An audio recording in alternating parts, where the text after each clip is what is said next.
And I know there's a popular school of thought that you moved from, love songs into gospel music or into more positive music. Well, shall I say love songs are positive? So music with a more positive message, if I may say that. But I believe that's not the case. No, it's not, because from day one, I've always had a mixture of the two, going back to my background and how I grew up. Having lost my father at age 4.5, my mother was 36, and I was born into a Christian family, and my mother did one thing for us. She literally collected her whole family and put us on the side of Jesus. And that was responsible for our survival. So I grew up with those songs. Hallelujah, Chimle, Jehovah Chimimela, Vianulonu Anyona. I grew up with that because that's what we did in the house. And my mother, being a songwriter, had a book of songs.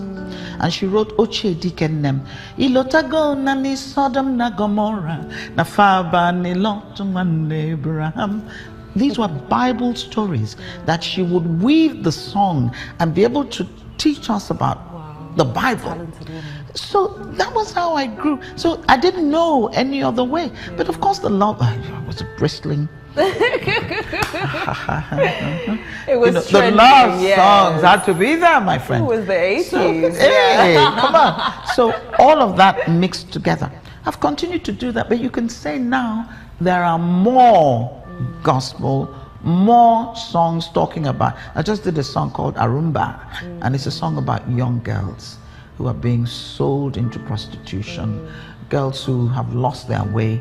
And I work with a home that picks up these girls and gives them training and sends them to school, and they find their way back. Echoes of Mercy, Home for Girls. I'm a Goodwill ambassador, so I did this song for them. So there are things like that. I did songs for the IDPs, not alone.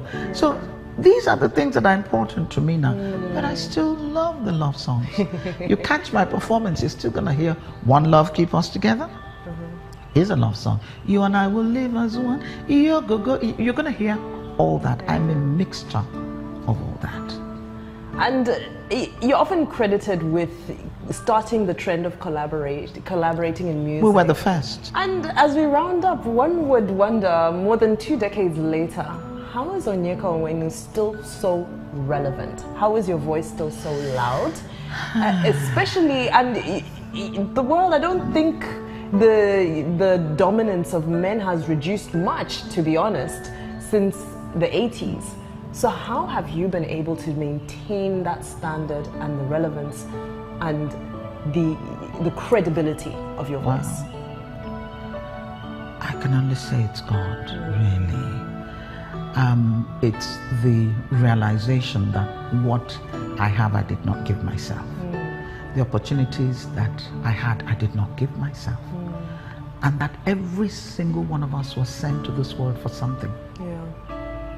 For something. And all I ask every day is, God, give me the wisdom.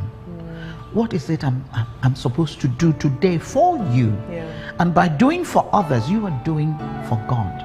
If you have that realization, there is no end to it, because there's no end to God. That's right. He will continue to give you the songs. I don't believe that I write the songs. I believe I download them.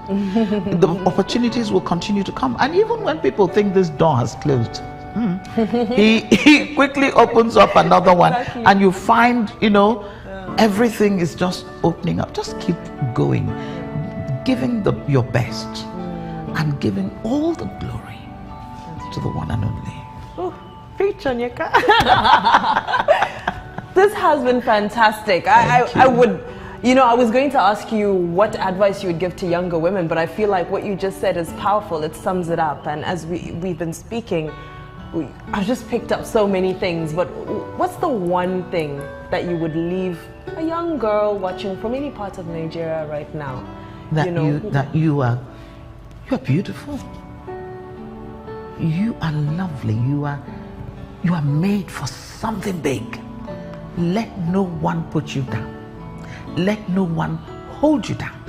Your life has meaning, and your life has purpose. Yes, there'll be difficulties along the way, but your Father in heaven, he loves you and he will pick you up.